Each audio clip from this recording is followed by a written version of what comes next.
Hello दोस्तों, मैं happy Sharma आप सभी का एक बार फिर से स्वागत करता हूं। आज हम 10th क्लास एसएसटी के सुपर 20 एमसीक्यू करने जा रहे हैं। उससे पहले मैंने क्वेश्चन नंबर 10 तक करवा दिया था आपको। चलो क्वेश्चन नंबर 11 करते हैं। Which of the following are rights of the consumer.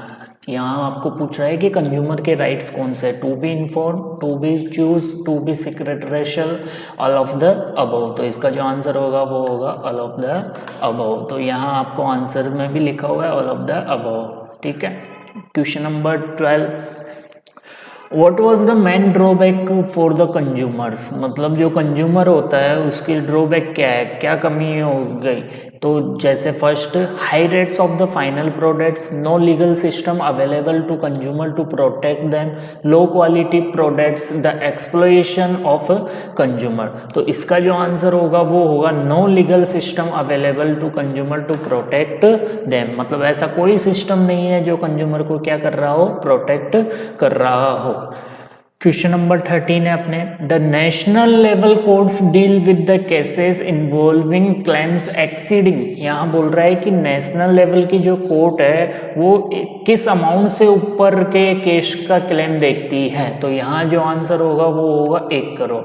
कि जो नेशनल कोर्ट होती है वो 1 करोड़ से ऊपर के केसेस को हैंडल करती है।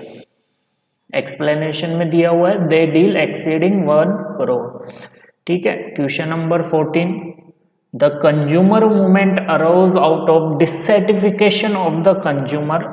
इसका अपने option number 1, the sellers were not cooperating with to the consumers, many fair practices were being indulged in by the seller, many unfair practices were being indulged in by the seller। यहाँ 2 option है तो इसका जो answer होगा वो होगा अपने option number 3, many unfair practices were being indulged in by the sellers। Question number 15 है अपने पास। क्वेश्चन नंबर 15 देखो, COPRA was enable us as consumer to have fill in the blank, the right to represent in the consumer court when on many occasions they also have individual consumer appear before the court। तो इसका first आपके पास right पूछ रहा है कि ये इसका right to information है, राइट टू कंज्यूमर एजुकेशन है, राइट टू रेटरेशल है या राइट टू रिप्रेजेंट। तो इसका जो आंसर है वो होगा राइट टू रिप्रेजेंट। अब question number 16, Till the 1970s, consumer organizations were largely engaged in low-profile activity, violent protest, writing articles and holding exhibitions and legal justice। तो क्वेश्चन नंबर जो 16 है इसका जो आंसर होगा वो होगा राइटिंग आर्टिकल्स। अगला अपना जो क्वेश्चन है वो है question number 17, A company sold powder milk for babies all over the world as the most scientific product, claiming this to be better than cow's milk, goat's milk, camel's milk, mother's milk। एक company है जो baby milk का powder cell करती है, तो वो क्या अपना तथ्य देगी कि ये किससे बेटर है या क्या क्लेम करेगी। तो इसका जो आंसर होगा वो होगा mother's milk. Question number 18, Which one of the following law was enacted by the government of India in October 2005। देखो इसका जो आपको पूछा जा रहा है ये अक्टूबर 2005, इसका जो होगा वो देखो यहाँ होगा राइट टू इंफॉर्मेशन। ये जो एक्ट है इसको पास किया था अपने गवर्नमेंट ने अक्टूबर 2005 में, ये था right to information act. Question number 18 और क्वेश्चन नंबर 19 एग्जाम में बार बार पूछे जाते हैं, रिपीट होते हैं ये questions. Question number 19, when was the right to information. अभी मैंने ऊपर वाले क्वेश्चन में बताया आपको right to information act pass, तो ये हुआ था अपने अक्टूबर 2005 में। COPRA, question number 20, COPRA stands for first consumer safety act, second consumer protection councils और third consumer forms, fourth consumer protection act. तो मैंने आपको फर्स्ट क्लास में बताया था कि जो कोपरा है इसी को किस नाम से जाना जाता है, कंज्यूमर प्रोटेक्शन एक्ट। और ये अपने हुआ था, जो ये हुआ था 1986 में, 1986 में हुआ था ये। अगला question, when did the consumer movement take birth in an organised form in India? Organised form में इंडिया में ये कब मूवमेंट में टेक आया था? तो इसका जो आंसर होगा वो होगा द 1960। क्वेश्चन नंबर 22, इसका देखो, the state level court deal with the cases involving claims between, आपको बिटवीन पूछ रहा है। इसका फर्स्ट ऑप्शन है 10 लाख 1 करोड़, 15 लाख 1 करोड़, 20 लाख 1 करोड़ और फोर्थ है 25 लाख और 1 crore.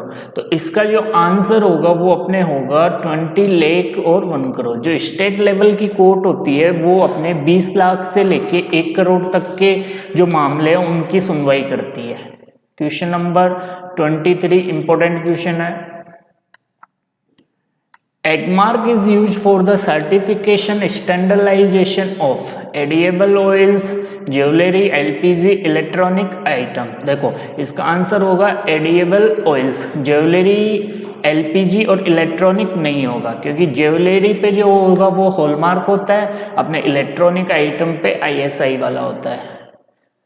Question number 24, rules have been made so that the manufacturer displays this information. It is because consumer have the fill in the blank about the particular of good and service that they purchase. देखो ऐसा कौन सा rule बनाया गया है जिससे consumer है वो गुड्स और सर्विस जो कि परचेज कर रहा है उसके बारे में पूरी जानकारी ले सके? तो इसका आंसर होगा right to be inform.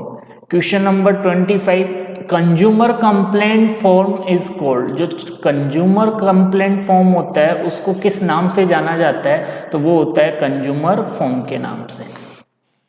Question number 26, for consumer dispute the state level court deal with cases involving claim between 20 lakh. अभी बताया था मैंने 20 लाख से लेके वो जो लेती है अपने बिटवीन वो होता है 1 करोड़। तो इसका जो आंसर होगा वो होगा 1 करोड़। 27, क्वेश्चन नंबर 27 देखिए, the organisation which help guide the consumer on how to file cases in the consumer courts are properly called. जैसे आप अगर कंज्यूमर कोर्ट में केस कर रहे हो तो किस ऑर्गेनाइजेशन के पास आपको जाके वो आपको हेल्प या वो आपको गाइड करता है? तो उसका जो आंसर होगा वो होगा कंज्यूमर फॉर्म्स होगा इसका answer. Question number 28, equal max it a point to scan through all the particular given on the pack of any item that he buys, which right he is using। Equal है जो कि किसी भी particular चीज को scan कर रहा है जो पैक पे लिखा हुआ है, तो इसका ये जो इक्वल है वो कौन से राइट का यूज कर रहा है? Right to choice, right to information, right to safety, right to representation. देखो आप किसी भी चीज को परचेज करते हो तो आपको उससे संबंधित पूरी जानकारी रखना है, तो ये एक्ट होता है right to information. Question number 29, it was on 24th December that the Indian Parliament enacted the in 1986। But first part में मैंने आपको बताया था कि जो कंज्यूमर प्रोटेक्शन एक्ट है ये क्रिसमस से एक दिन पहले मतलब 24 दिसंबर को इनेक्ट हुआ था।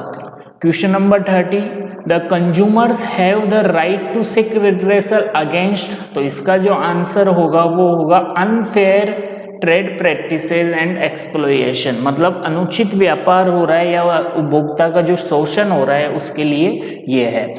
आगे की क्लास में हम सुपर 20 वापस से एक बार देखेंगे, इससे आपके एग्जाम की अच्छी तैयारी हो जाएगी।